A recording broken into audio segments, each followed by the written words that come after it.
Nah, ini. Jadi misalkan mula-mula dia seperti ini posisi garisnya, posisi garisnya tadi.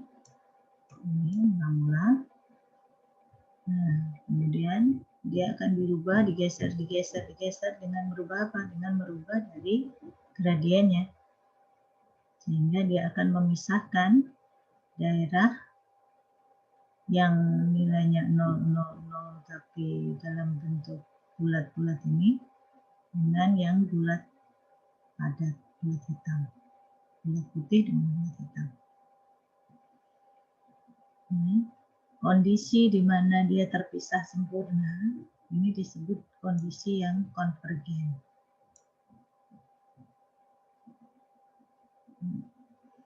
Sehingga kalau dituliskan,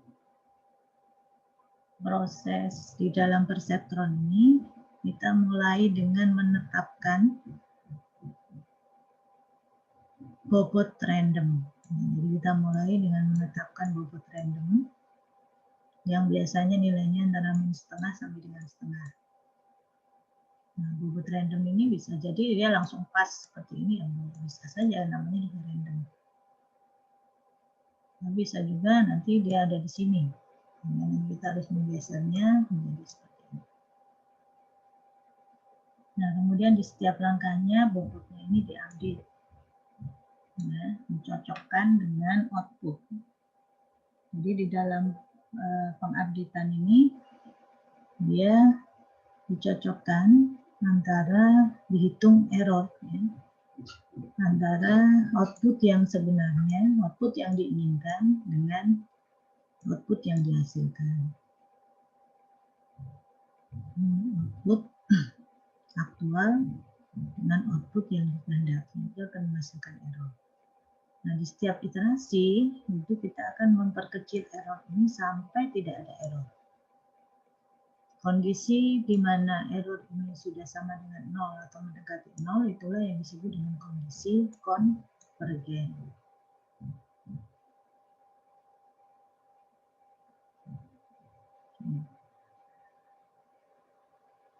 Nah, gimana caranya mengupdate bobot? Itu ada berapa? Kalau errornya positif, maka outputnya dinaikkan. Kalau errornya negatif, maka outputnya diturunkan.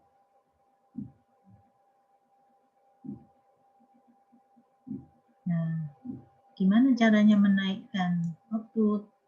Itu dengan menaikkan bobot.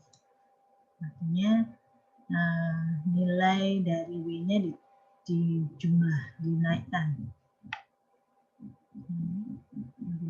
Kalau yang ingin kita menurunkan output, maka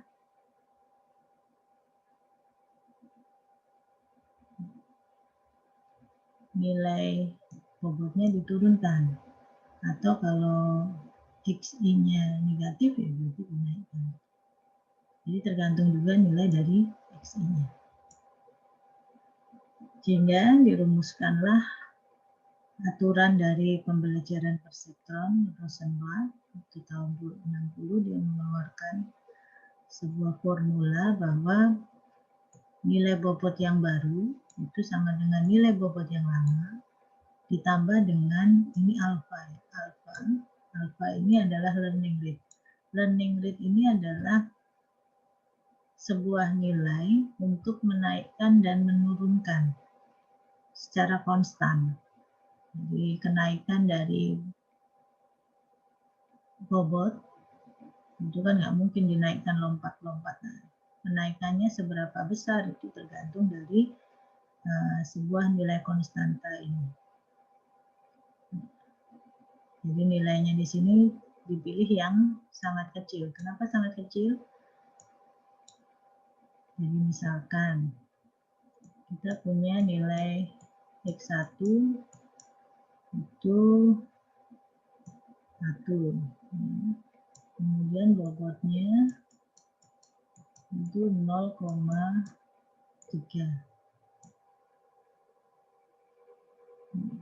Kalau kita mau menaikkan menaikkan sebanyak 1, misalkan dia menjadi 1,3